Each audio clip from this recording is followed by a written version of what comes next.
दोस्तों फिर से आपका स्वागत है बुकिश ब्रेन में। तो चलिए दोस्तों शुरू करते हैं आज के दिन एक और ही बेहतरीन ऑडियो बुक समरी के साथ, जिस बुक का नाम द पावर ऑफ नाउ। इस ऑडियो बुक समरी को दोस्तों हम चैप्टर बाय चैप्टर सुनेंगे। इस किताब को सुनकर आपको अपने ब्रेन के पेनफुल विचारों को कंट्रोल करने में सहायता मिलेगी। आप हमेशा खुशी की स्टेट में जीना सीख जाएंगे। इससे आपकी बॉडी एनर्जी से भरी रहेगी और आप बीमार भी बहुत कम ही पड़ेंगे। चैप्टर नंबर 1, हमारे दुखों का कारण हमारा ब्रेन होता है। कई बार ब्रेन पास्ट में हुई बुरी घटनाओं के बारे में सोचने लगता है। इससे हम दुखी हो जाते हैं और इसका खामियाजा हमारी बॉडी को भी भुगतना पड़ता है, क्योंकि ब्रेन जब दुखी होता है तो हमारी ग्लैंड कुछ स्ट्रेस हार्मोन छोड़ती है, जिनका नाम कॉर्टिसोल होता है। इन हार्मोन की वजह से हमारी धड़कन बढ़ जाती है, सांसें तेज हो जाती हैं, मुंह सूखने लगता है और हमें स्ट्रेस हो जाता है। स्ट्रेस जब लंबे समय तक चलता है तो वह डिप्रेशन में बदल जाता है और डिप्रेशन की वजह से इम्यूनिटी कम हो जाती है। इससे हमारे शरीर को तरह तरह की बीमारियां लगने लगती हैं। इसलिए लेखक ने कहा है कि ब्रेन को बॉडी से अलग करना सीखें, अर्थात ब्रेन के नेगेटिव विचारों को बॉडी तक न पहुंचने दें। इससे हमारे अंदर स्ट्रेस हार्मोन नहीं निकलेंगे और बॉडी स्वस्थ रहेगी। गौतम बुद्ध ने मेडिटेशन के जरिए ऐसी स्थिति हासिल कर ली थी। वे अपने ब्रेन को कंट्रोल कर लेते थे और उसके बुरे विचारों का प्रभाव बॉडी पे पड़ने ही नहीं देते थे। आगे हम इसके बारे में और जानेंगे। चैप्टर नंबर 2, अपने बॉडी को ब्रेन से डिटैच कर लेने के बाद आप अपने ब्रेन पे फोकस करें और ये समझे कि आपकी कौन सी थिंकिंग आपको पेन दे रही है। क्या आपको दूसरों से जलन हो रही है? तो ऐसे विचारों से खुद को डिटैच करें। ये समझे कि संसार के हर चीज नश्वर है। राजाओं के राज भी चले जाएंगे, बड़ी बड़ी फैक्ट्री भी यहीं रह जाएगी। फिर आप दूसरों से क्या ऐश्वर्य कर रहे हो?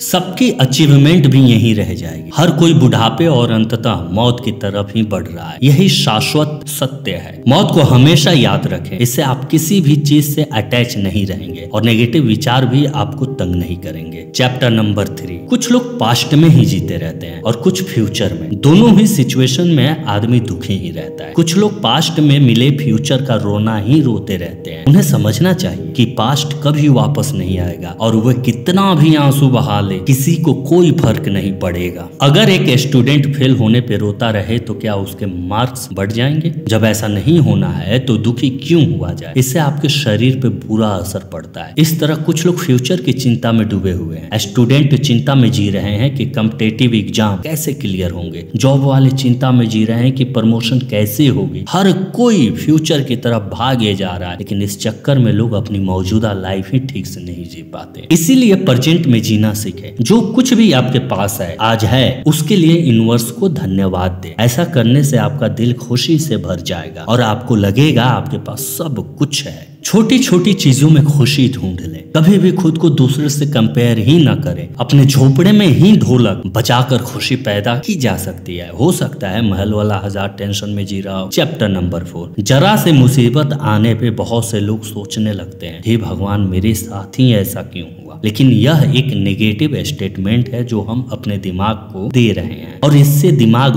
बेहद डिस्टर्ब हो जाता है। फिर वो अपनी तरफ और प्रॉब्लम आकर्षित कर लेता है। इसीलिए नेगेटिव वाक्य ना बोले, क्योंकि ऐसा नहीं है कि आपकी लाइफ में ही प्रॉब्लम है। सबको कोई ना कोई प्रॉब्लम होती ही है। इसलिए ऐसा माइंडसेट बना ले कि डेली कुछ प्रॉब्लम तो आएंगी ही, लेकिन आप उन्हें सुलझाते जाइए और जीवन का मजा उठाते जाइए। जितना आप सॉल्व कर सकते हैं उतना ही कीजिए, लेकिन ऐसा बिना परेशान हुए करें। दूसरों की हेल्प ले सकते हैं, लेकिन इसके लिए हमेशा पहले से ही दूसरों की हेल्प भी करते रहिए, क्योंकि हेल्प वापस आता है। कोई प्रॉब्लम होने पे अत्यधिक दुखी न हो जाए, बल्कि उसे विधि का विधान जानकर एक्सेप्ट करें। खुद को संभाल कर फिर से आगे बढ़ने की कोशिश करें। यह जिंदगी जीने का तरीका है। चैप्टर नंबर 5, अच्छे दिन आने पे लोग मजे में डूब जाते हैं और अपनी जिंदगी पे ज्यादा ध्यान नहीं देते, लेकिन जिंदगी पल पल बदल सकती है। इसलिए हमेशा सजग रहें। अगर आप कोई क्रिएटिव काम करना चाहते हैं तब तो आपको हमेशा अलर्ट रहना चाहिए, क्योंकि क्रिएटिव विचार अचानक से आते हैं। वे कभी भी कहीं भी आ सकते हैं। हो सकता है आप सब्जी खरीद रहे हो तब आ जाए, या कहीं यात्रा कर रहे हो तब आ सकते हैं। उन्हें उसी समय नोट कर ले, क्योंकि वे जल्दी से गायब भी हो जाते हैं। इसी तरह लाइफ में कोई ना कोई नई घटना किसी दिन जरूर होगी। इसलिए यह मानकर निश्चित बैठ जाएं कि मेरी लाइफ में तो सब कुछ अच्छा है। प्रॉब्लम के लिए भी रेडी रहें और खुशी के पलों के लिए भी। तो थैंक यू दोस्तों, ये थी आज की ऑडियो बुक समरी।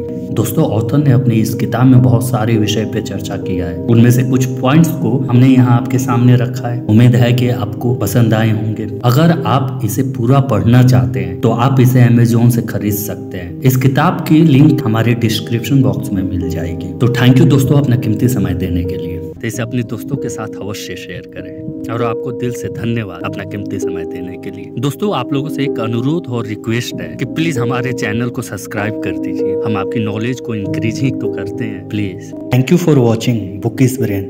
हमारे चैनल को लाइक कर दें, सब्सक्राइब कर दें, कमेंट कर दें।